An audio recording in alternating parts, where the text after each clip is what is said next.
Meet the father of modern gynecology, Dr. J. Marion Sims. He's been dubbed the savior of women and the architect of the vagina for developing revolutionary gynecological procedures and tools like the dreaded speculum. Statues of the 19th century surgeon currently stand in 3 American cities, including this one right here in New York City. But it turns out your routine pap smear has a dark history. Dr. Sims conducted much of his research on slaves, like Anarcha, a teenager who was one of many voiceless, faceless black women who suffered through his experiments without anesthesia or informed consent. For 4 years, Sims operated on young slaves repeatedly to find a cure for a condition caused by complicated childbirth that left many women incontinent or unable to control their urination. Anarcha endured 30 practice procedures before Sims finally got it right.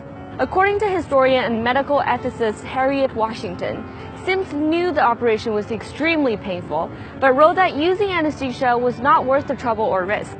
In fact, the pain was so excruciating that the woman had to be restrained by 2 male surgeons just to make it through. And that's why many people are now calling for his statues to come down.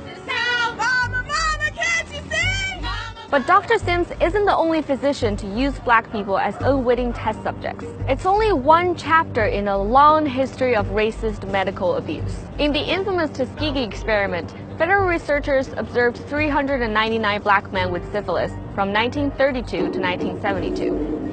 A cure was discovered 13 years in, but doctors withheld treatment for decades just so they could continue their work. And that's not even the most egregious example. For decades leading up to the 1970s, white doctors in training performed secret surgical sterilizations, including unnecessary uterus removals on black and Puerto Rican women. In the early 90s, the New York State Psychiatric Institute conducted a study into the genetic roots of violence. The researchers recruited mostly low-income black boys and injected them with a drug known to be poisonous. The boys' mothers were given a whopping $125 for having their sons participate. And to this day, we still don't know the long-term effects this experiment has had on those kids.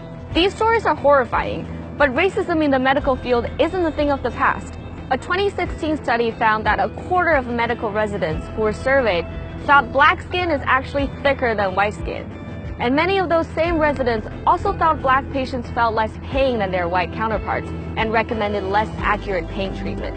So it's not surprising that studies have found that black patients tend to trust doctors less. And all of this has real consequences on people's health. In East Harlem, where Dr. Sims' statue stands, 80% of the residents are black or Hispanic. And the average life expectancy here is almost 10 years lower than that of majority white neighborhoods in Manhattan. So maybe it's time we stop celebrating this racist history and start recognizing the centuries of abuse people of color have endured in the name of science.